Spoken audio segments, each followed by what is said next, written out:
I'm Ruth Molman from the Farmington Hills Historic District Commission, and we're dealing at this point with the transition that occurred in this community as it developed from a rural community to a suburban community. And I am here in the office of Mr. David Cornwell. We're discussing the changes that occurred in Farmington as it developed from a rural area to a suburban area. And he and his father were right here as Farmington changed. And he can tell us some of the things that he found when growing up here and as his father came in. Now, when did your dad come in? My recollection is that my father first came to Farmington in the 1930s, did business here briefly, and then relocated his business more in the direction of Redford, and then spent some time up in northern Michigan. And then as a family, we moved to Farmington in about 1956. Prior to that, he was already working in the community as a building contractor, and as a young boy I accompanied him to Farmington probably as early as 1953 or 1954. And then you moved here? Moved here as a family in 1956. Mm-hmm.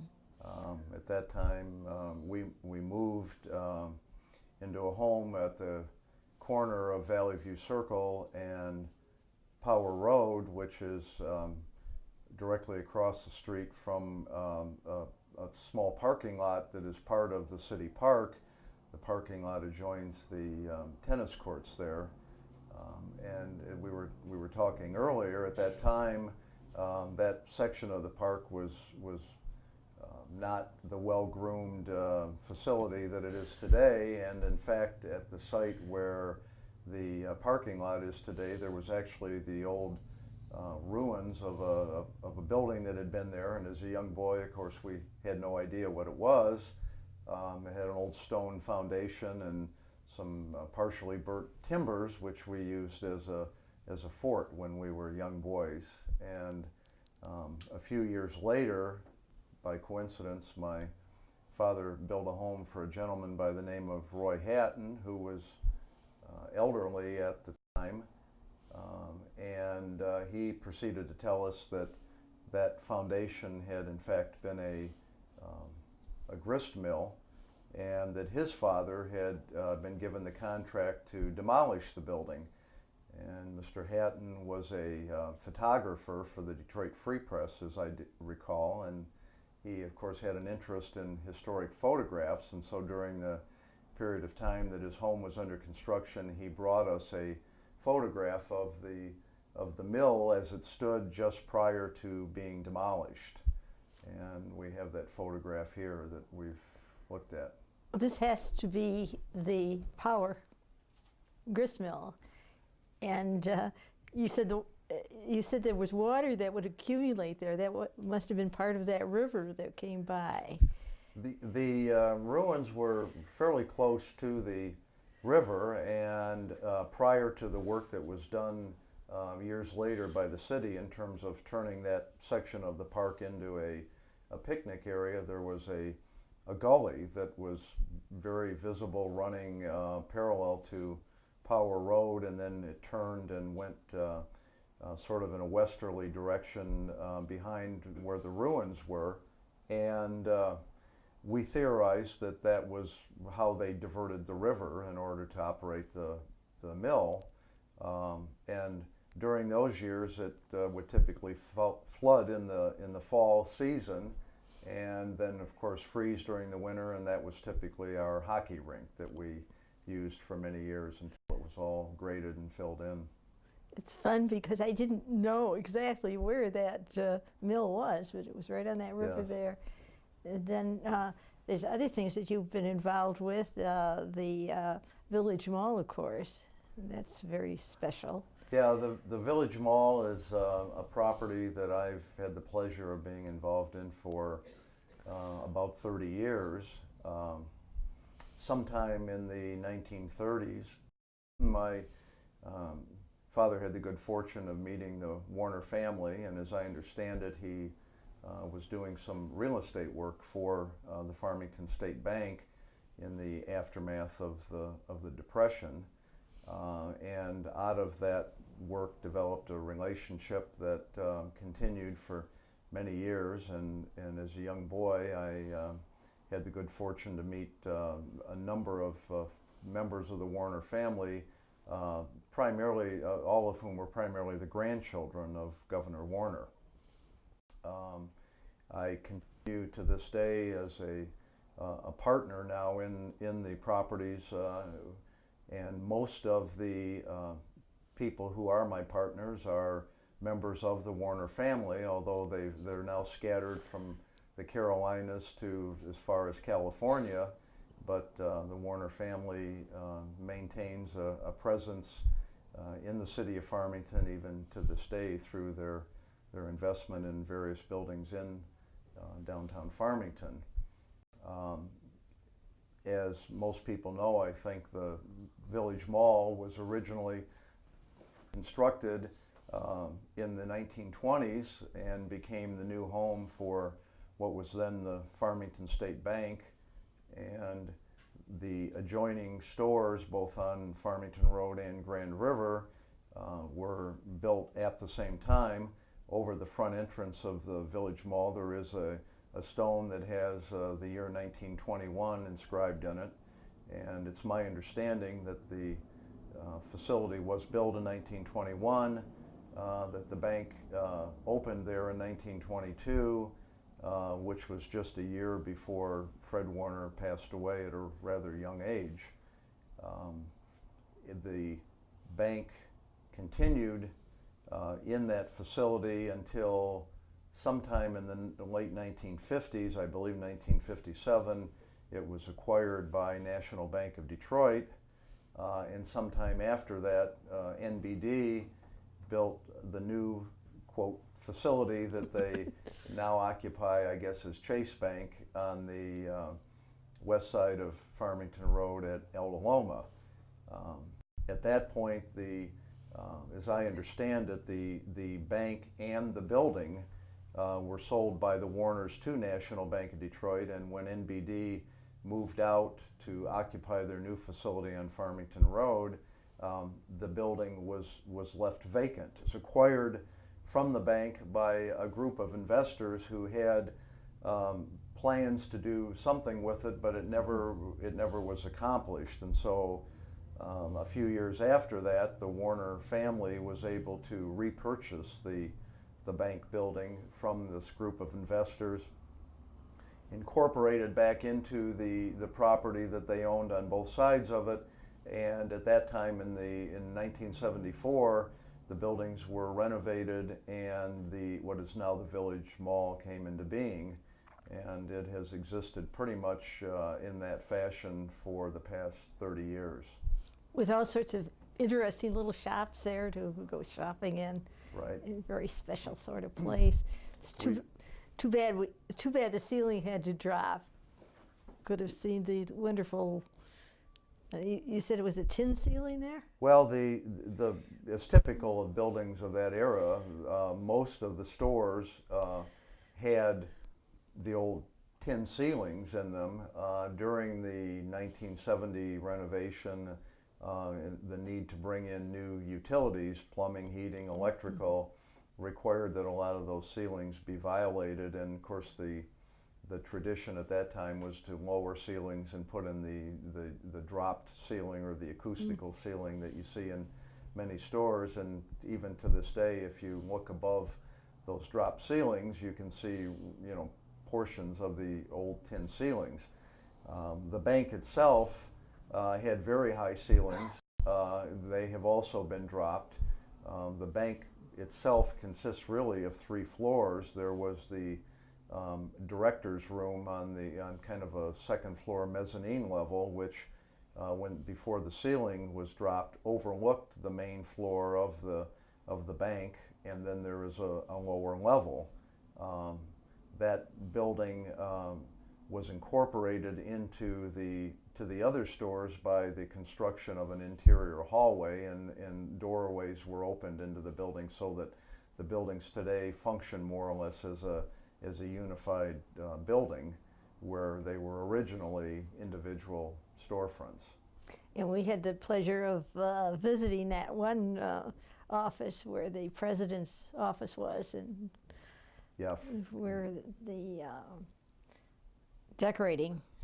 Yeah, Village Designs, which was originally started by Mary Stolberg, who is now passed away, took up residence in that office in the late 1970s, and Mary was a wonderful addition to the building.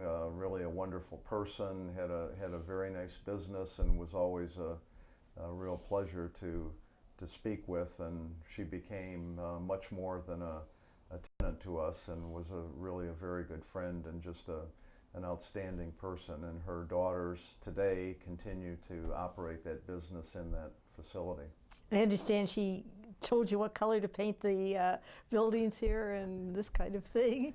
Yeah, in about 5 to 10 years ago, we felt that the buildings, which had originally been constructed out of limestone and had been painted a gray color during the 1970s, we felt that it was time to give the building a new look, and we struggled with what color we should paint. And so I went to Mary and asked her for her thoughts, and she developed a color scheme, and she tells the story that she went to a historic building in downtown Detroit that was also made out of limestone that was apparently being demolished, and she got a piece of the limestone that had been broken open so that you could see the original color that was not weathered and not tarnished, and she used that sample and took it to the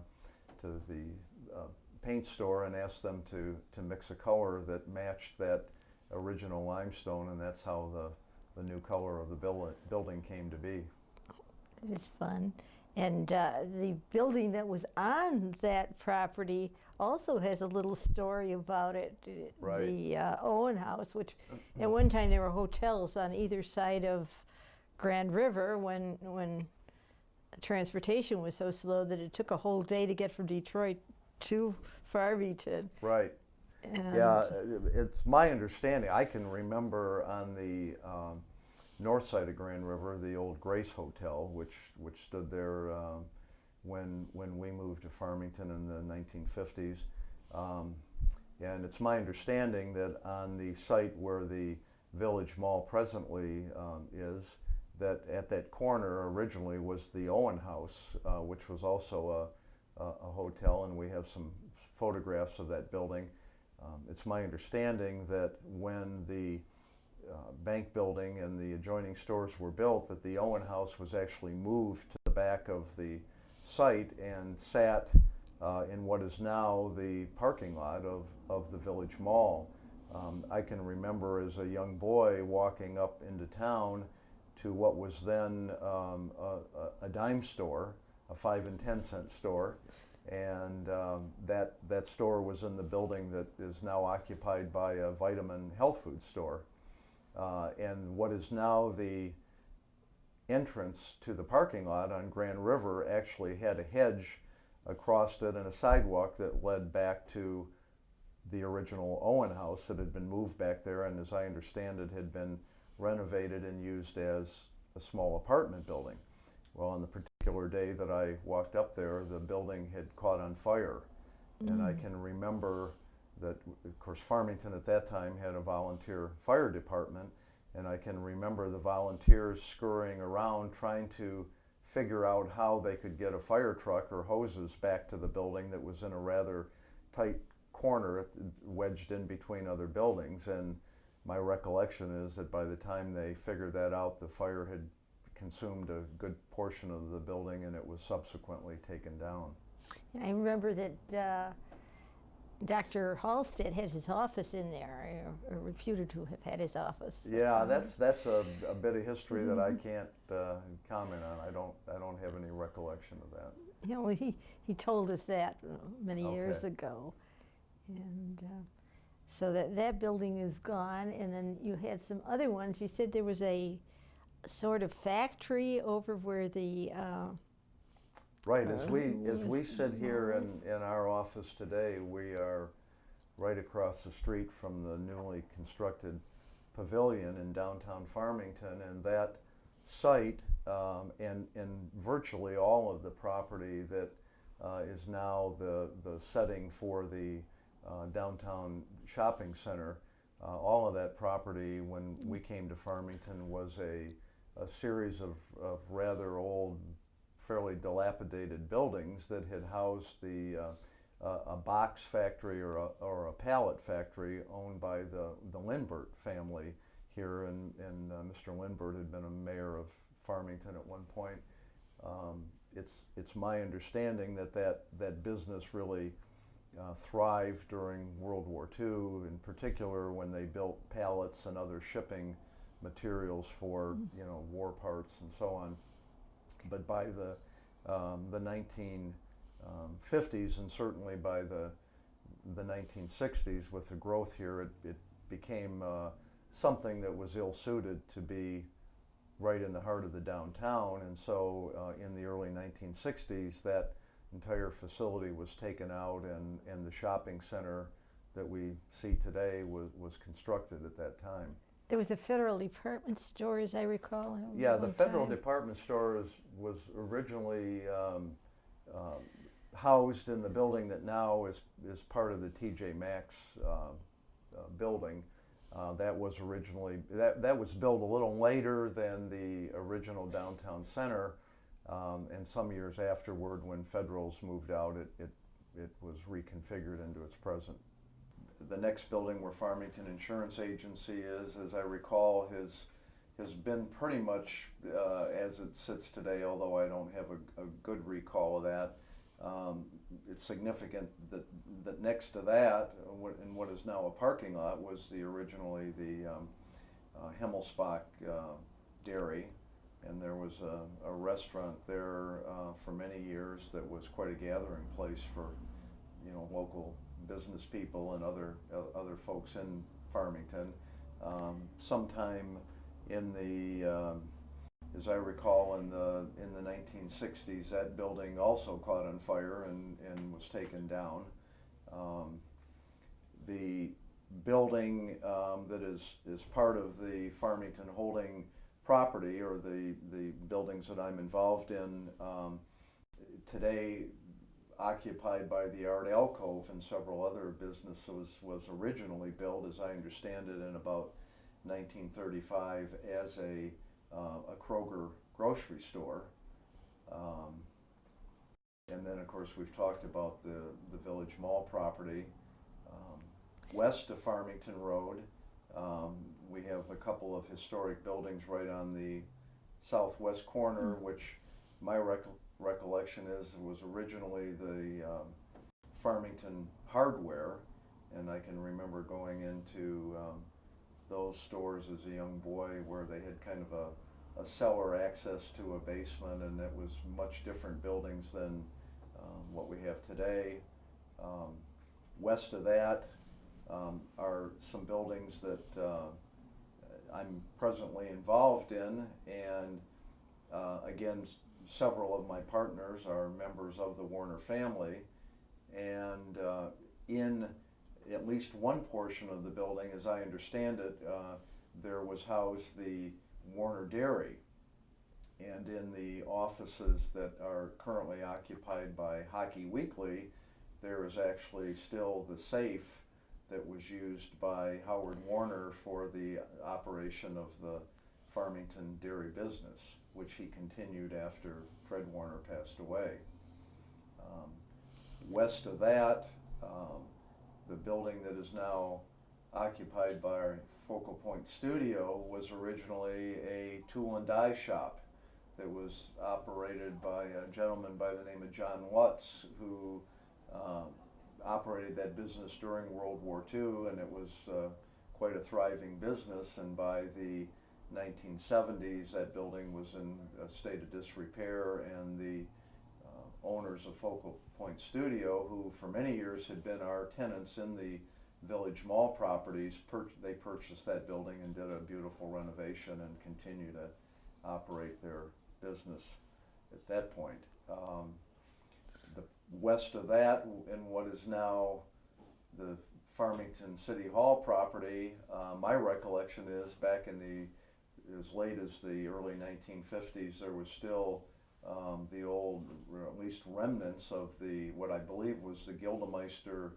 mill that stood right in town. There was a feed mill there, a feed store that I can recall going to as a young boy and buying feed for pets at that time. It was, I don't know to what extent the business really was successfully operating, but it certainly was a place that you could go and buy various feeds even as late as the 1950s. They gave out little chickens, I believe, in the spring, and so they gave away the chickens, and then they had to buy the feed. Yeah, that was some sort of rolling mill. Yeah.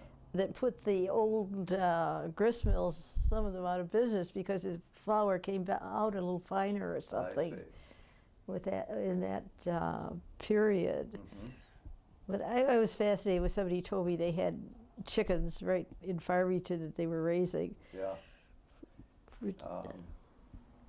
On the north side of Grand River, I can recall recently looking at some historic photographs of the town, and I don't recall who it was, but people were confused about the appearance of some steps that were, they couldn't tell if they were part of one of the buildings, and I commented that those steps were originally part of the transition from Grand River up to the public sidewalk. When we first came to Farmington, the Grand River was at a lower elevation than it is today, and there were actually steps if you parked your car on Grand River and wanted to get onto the sidewalk, you went up 2 or 3 steps up to a different elevation. And sometime, I believe in the late 1950s or early 1960s, they repaved Grand River but raised the elevation of it, and so we now have the easy transition that you have today.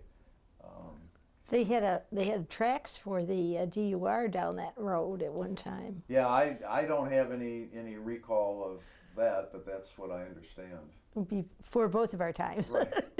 That they had that. Didn't you tell me a little bit about the Village Mall, that they had some outside tellers? Yeah, things there. In the 1950s, there were teller windows on Grand River in the location, as I recall, of approximately where the entrance to Farmington Alterations is today. But there were several, as I recall, several teller windows right there where you could walk up on the sidewalk and do your banking right there. Without going in. Without going inside, yeah. Until several years ago, when I moved out to White Lake, I resided just west of Drake Road on what had originally been the C.F. Smith property, or a portion of it. And that property was developed in the 1970s.